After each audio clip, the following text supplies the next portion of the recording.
Oke, salah satu hal yang masih menyimpan misteri sampai saat ini tentunya adalah dua karakter baru kakak adik di era ini, Ada serta Daemon. Nah, yang bikin kita tambah penasaran lagi nih, keduanya itu menggunakan lambang universe, dimana tidak hanya bulan sabit, namun terlihat lambang-lambang universe ada di sana.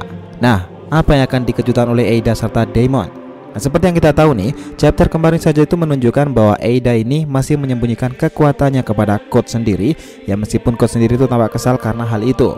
Tapi dia juga akan menunggu kekuatan besar apa yang akan mengejutkan, seperti apa nih yang akan dirilis oleh Ada di waktunya nanti. Mantra penggoda kekuatan dari Shenrigan, pakaian yang melambangkan representasi universe, serta keduanya menjadi potensi nyata nih ancaman dunia shinobi, khususnya Hinokuni. Oke, kita akan breakdown mengenai dua karakter ini.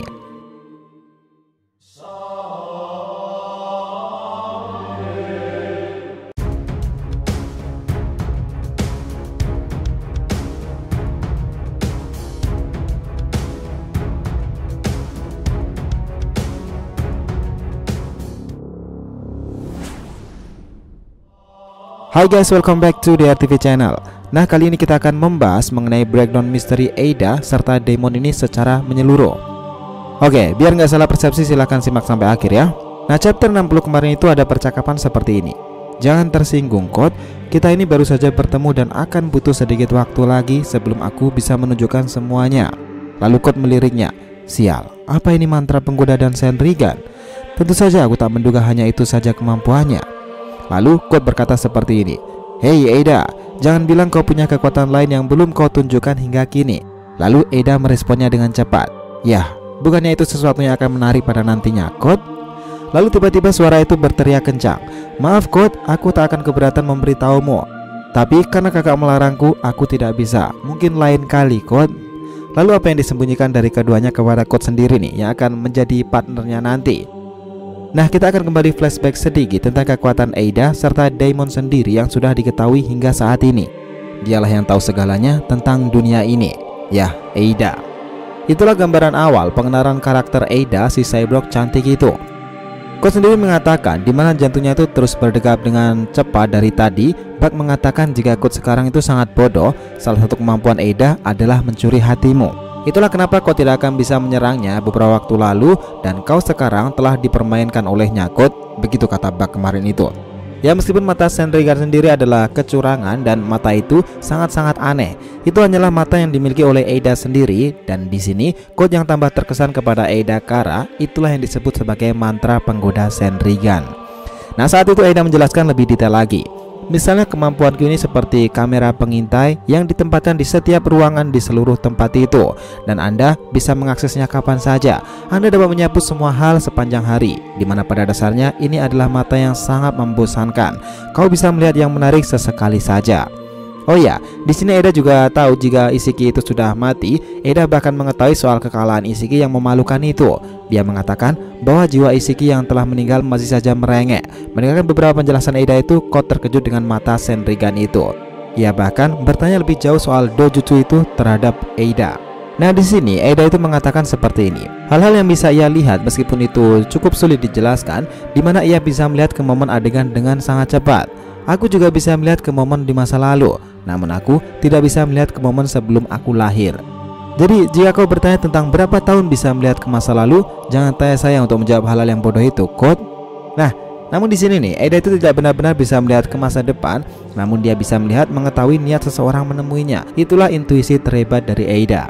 Ada bahkan pernah mengatakan seperti ini, bahwa itu tidak mungkin. Saya tidak memiliki kemampuan melihat ke masa depan. Dan Anda tahu, saya hanya bisa melihat masa kini secara langsung atau mengambil adegan dari masa lalu. Dan dari jawaban itu semua, Ada juga menambahkan dan menebak bahwa alasan Code menemuinya adalah ingin tahu cara melepas limiter yang telah ditanamkan Amado ke tubuhnya itu. Nah, inilah yang membuat Code itu takjub lagi nih, dimana Ada ini benar-benar bisa melihat niatnya dengan sangat jelas. Dia bahkan juga mempersepsikan seperti apa benda yang dibuat oleh Amado itu, bahwa di sini mata Amado tidak sederhana itu. Karena mata Amado itu telah dimodifikasi dengan sains ninja yang sangat rumit. Artinya kau harus memaksa Amado untuk bekerja sama, atau satu-satunya pilihan lain adalah pergi menemui Amado dan mencungkil matanya itu. Nah, di sini Ada itu menambahkan bahwa tidak ada gunanya menyerang Konoha sendirian, dan hal ini mengacu terhadap apa yang terjadi dengan Delta Kara sendiri. Nah, dia juga mengetahui kan tentang Delta Kara itu? Aida di sini akhirnya menjelaskan semuanya pada saat itu, bahwa Code sebenarnya tidak baik untuk Aida. Namun semua orang adalah budak tawanan Code, tidak peduli siapa mereka dan apakah kamu mengerti betapa membosankannya hal-hal seperti itu. Budak tawanan di sini yang dimaksud adalah budak cinta. Nah, kalian bisa membayangkan sendiri kan? Dan terlepas bagaimana perasaan Code sendiri, menurut Aida, Code itu bukanlah orang yang paling ingin mengetahui informasi itu. Dia melanjutkan dengan menambahkan bahwa ia tidak yakin apakah orang biasa bisa jatuh cinta dengannya. Dia tidak memahami niat mereka yang sebenarnya tentang perasaan mereka itu.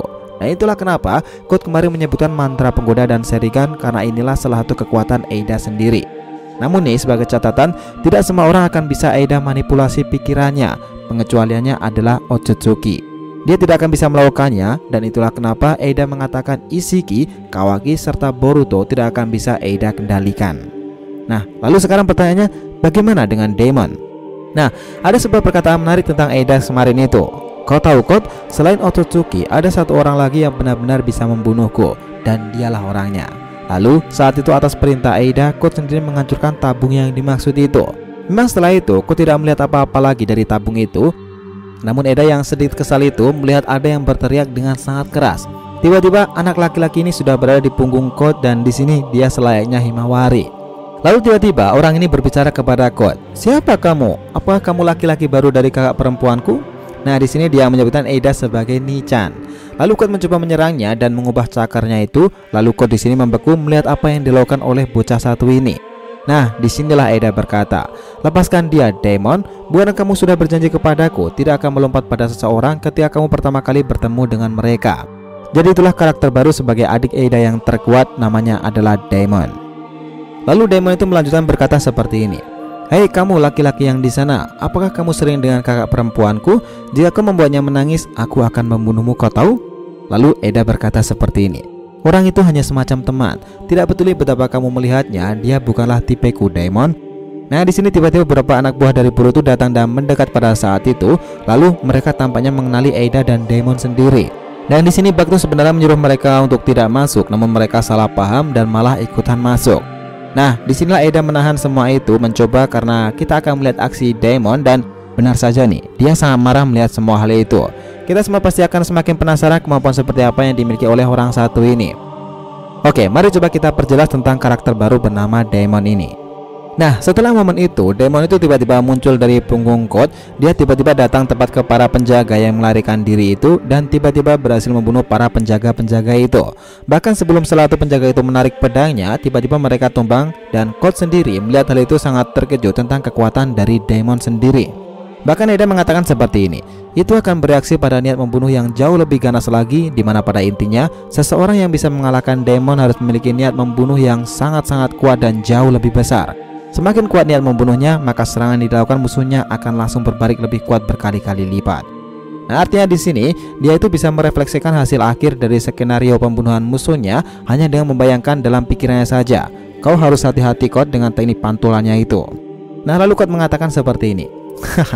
Dia laki-laki yang sangat mengesankan, Aida. Lalu Aida melanjutkan, dia akan menjadi salah satu kesatriaku yang lain.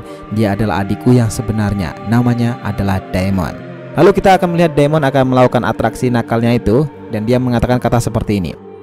Nah, sekarang ini Daemon itu akan menjadi seseorang yang melindungi kakaknya itu. Artinya jika ada seseorang yang mencoba membunuh kakaknya, dia bisa memberikan serangan musuh itu dan malah mengembalikan serangan itu kepada musuhnya, atau yang kita sebut tadi sebagai teknik pantulan yang luar biasa itu. Nah, itulah salah satu kemampuan pemantulan dari Daemon yang menurut Aida, Code sendiri seharusnya tidak bertanya lebih jauh lagi soal rahasia kekuatannya. Bahkan kemarin ini sempat saja Daemon itu mau memberitahukannya, namun karena sang kakak ini menyuruhnya untuk tetap diam, pada akhirnya Daemon mengikuti perintah kakaknya itu. Itulah Daemon serta Aida, yang ternyata keduanya juga masih menyimpan kekuatan dan power lain yang masih disembunyikan bahkan terhadap Code sendiri. Nah, sekarang coba kita lihat, di bagian mereka ada sebuah kesamaan yang mereka mengenakan semacam lambang-lambang universe dari alam semesta, seperti bintang, planet, atau bahkan yang sedang hangat-hangat saat ini tentunya adalah bulan sabit. Ini tentu akan mempresentasikan siapa Aida sebenarnya di sini dan bagaimana hubungan sebenarnya dengan Amado Kara sendiri. Si ilmuwan itu pun sekarang juga baru fokus membuat mahakarya terkuatnya untuk Konoha sendiri. Dan sekarang ini sudah ramai berita nih, beberapa shinobi lama kemungkinan akan dimunculkan kembali, seperti Kashin Koji yang berasal dari klon yang mewarisi semangat dan tekad Jiraiya. Lalu untuk Shinobi Konoha ini, apakah benar-benar nama itu dari para ninja Konoha yang telah tidak ada lagi tuh? Apa perlu dibahas juga nggak nih hal seperti itu? Nah, tulis pendapat kalian siapa referensi cyborg terkuat dari Amado yang mampu mengimbangi Eida, God, serta tentunya adalah Daemon sendiri. Oke, di sini kita akan back to the topic dahulu. Nah, kemarin kita telah membahas bahwa lambang bulan sabit itu berasal dari Otsutsuki. Bahkan kita akan mencoba membahas para orang-orang lainnya. Tapi dalam kasus bulan sabit ini, Eida juga memiliki lambang itu di pakaiannya. Bahkan nih, tidak hanya bulan sabit, Eida ini juga memiliki lambang bintang. Nah, apakah benar nih kekuatannya itu representasi dari lambang-lambang universe itu? Kita tahu saat ini Daemon sendiri itu juga memiliki persamaan. Dia juga memiliki lambang bintang itu di pakaiannya. Dan kami berpikir setelah itu kekuatan mereka itu akan mengejutkan kita nanti kalau sudah berada dalam invasi besar mereka. Eida dan Daemon memang cyborg yang diciptakan, tetapi masa lalu yang sebenarnya dari mereka hubungannya entah bagaimana belum ada yang mengetahui. Kita hanya akan terus berharap nih kepada Amado yang mau membongkar identitas dan rahasia dari kedua karakter yang sangat kuat ini. Sosok yang lebih kuat daripada Jigen Kara sendiri serta orang yang mengetahui segalanya, Eida. Nah, cerita tentang Eida dan Daemon ini adalah yang paling fresh dan masih menarik untuk dikembangkan lebih jauh lagi. Plot twist seperti apa nih yang akan dihadirkan untuk Eida dan Daemon? Who knows? Tapi yang jelas mereka belumlah benar-benar menjadi teman terbaik dari God Kara yang tersisa sekarang ini, selain keberadaan Kashin Koji yang entah kemana perginya. Gimana berpendapat kalian guys? So, itulah tadi pembahasan kita mengenai breakdown misteri Eida serta Daemon sampai sekarang ini. Jangan lupa kasih saran di kolom komentar dan subscribe channel ini. Semoga ceritanya itu memberikan informasi dalam tiap pembahasan animenya. Thank you telah menonton konten DR TV and will be come back.